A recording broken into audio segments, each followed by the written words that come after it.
Hi friends, நம்ம இன்றைக்கி என்ன செய்ய போகிறோம் அப்படின்னா சிறுபயறு குருமா செய்ய போகிறோம். சிறுபயரை வச்சு அதுக்கு தேவையான பொருட்கள்: சிறுபயறு நனைய போட்டு அவிச்சு வச்சுருக்கேன், தேங்காய் 10-20 பொடி உள்ளி, ஒரு தக்காளி, ஒரு பல்லாரி, ஒரு அரை ஸ்பூன் சீரகம், சோம்பு ஒரு ஸ்பூன், இஞ்சி பூண்டு விழுது, பட்டை, அன்னாச்சிப்பூ, கசகசா 1 ஸ்பூன், 2 ஏலக்காய், ஒரு 4 கிராம்பு. இதெல்லாம் லைட்டாக வறுத்து, சோம்பு இதை எல்லாத்தையும் எண்ணெய் ஊற்றாமல் வறுத்து இதை பொடி பண்ணணும். இப்போ பாருங்கள், நான் முதவே வறுத்து பொடி பண்ணி வச்சுருந்த பொடி இருக்குது. கசகசா எல்லாத்தையும் லைட்டாக வறுத்து பொடி பண்ணி வச்சுருந்தேன். இன்றைய தகவல் பொதுவான தகவல் தான். அது இன்றைய அத்திப்பழம் எவ்வளவு உடம்புக்கு நல்லது அப்படிங்கிறத நம்ம தெரிஞ்சுக்கிட போகிறோம். அதுக்கு முந்தி நம்ம ஜாரில் என்னெல்லாம் போட்டு அரைக்கணும்னு தேங்காய், உள்ளி, சீரகம், தக்காளி இதை எல்லாத்தையும் நல்ல ஒரு பேஸ்ட்டாக அரைச்சி கொண்டு வந்துடுவோம். இப்போ பாருங்கள், நல்ல ஒரு பேஸ்ட்டாக அரைச்சி கொண்டு வந்தாச்சு. இப்போ அடுப்பை பற்ற வச்சு கடாயை அடுப்பில் வைக்க போகிறோம். அடுப்பில் வச்சாச்சு. சட்டி காஞ்சதும் நல்லெண்ணெய் எடுத்து வச்சுருக்கேன், நல்லெண்ணெய் ஊற்றணும். சட்டி காஞ்சிட்டு நல்லெண்ணெய் ஒரு 3-4 ஸ்பூன் வரைக்கும். குருமாங்கும் போது கொஞ்சம் எண்ணெய் அதிகமாக தான் ஊற்றணும், அப்போ தான் டேஸ்ட்டாக இருக்கும்.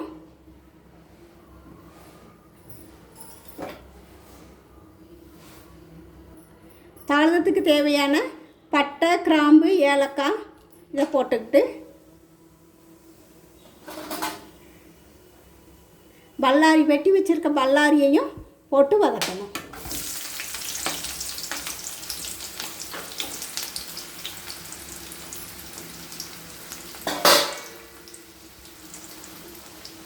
கொஞ்சம் அப்படி நல்லா வதக்கணும். அத்திப்பழம் உடம்புக்கு ரொம்ப நல்லது. டெய்லி நம்ம அத்திப்பழம் ஒரு 2 பழம் சாப்பிட்டுக்கிட்டே வந்தோம்னா உடல் அழகும் கூடும். பெண்களுக்கு முடி நல்லா வளர்ச்சி இருக்கும்.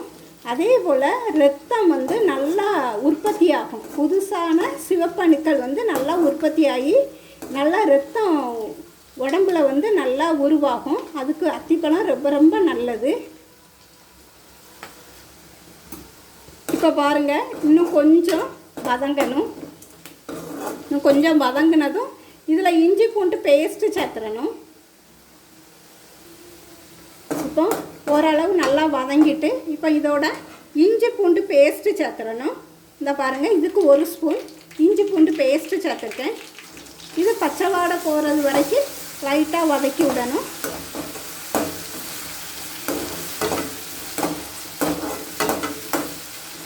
இப்போ பச்சை வாடை போயிட்டு இப்போ இதோட நம்ம அரைச்சி வச்சுருக்க பேஸ்ட்டு, தேங்காய், தக்காளி, சீரகம், பொடி உள்ளி எல்லாம் அரைச்சி வச்சுருக்கோம்ல, இதையும் இதில் போட்டு நல்லா பச்சை வாடை போகிறது வரைக்கும் வதக்கணும். நல்லா கிளறி விடணும். இப்போ இந்த மசாலாவில் பச்சை வாடை போயிட்டு இப்போ அரைச்சி வச்சுருக்க பேஸ்ட்டில் பச்சை வாடை போயிட்டு இப்போ மசாலா எல்லாம் சேர்த்துக்கணும். ஸ்லிம்மில் வச்சு மீடியத்தில் வச்சுக்கிட்டு 1 ஸ்பூன் மஞ்சள் பொடி, அரைச்சி வச்சுருக்க கரம் மசாலா பொடி,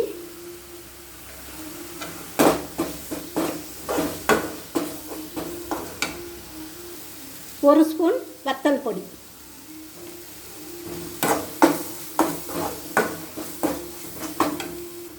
மசாலாவும் சேர்ந்து வதங்கிட்டு இப்போ இந்த மசாலாவுக்கு தேவையான அளவு தண்ணி ஊற்றி, நான் ஒரு போனி, சின்ன போனிக்கு 1 போனி தண்ணி ஊற்றியிருக்கேன், 1/2 லிட்டரு. இப்போ அந்த தண்ணிக்கு தேவையான, மசாலாவுக்கு தேவையான உப்பு 1 ஸ்பூன் போட்டிருக்கேன். இப்போ இது நல்லா கொதிக்கணும்.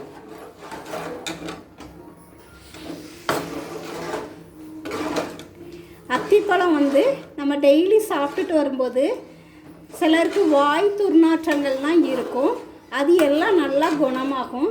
வாய் துர்நாற்றம்லாம் போய் நல்லா குணமாயிரும்.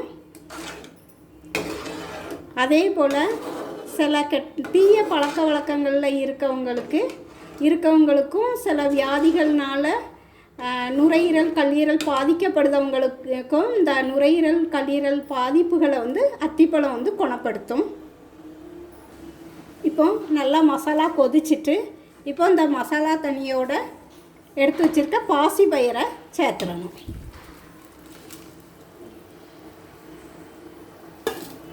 சேர்த்து நல்லா கிளறி விடணும்.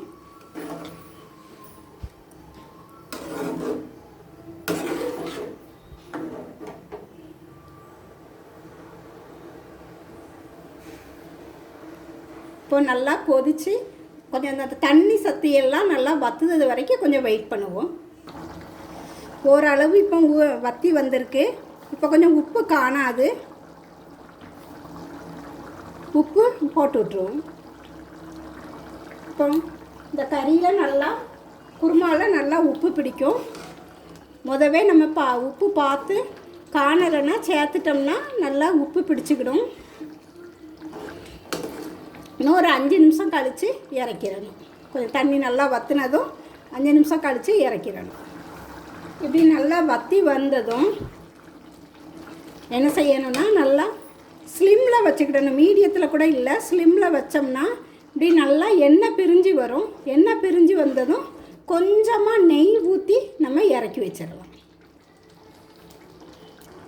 இப்போ பாருங்கள் நல்லா எண்ணெய் பிரிஞ்சு வந்திருக்கு. இப்போ நம்ம ஒரு 1/4 ஸ்பூன் நெய் ஊற்றி இப்படி நெய் ஊற்றி கிண்டி விடாமல் அப்படியே இறக்கி வச்சிடணும்.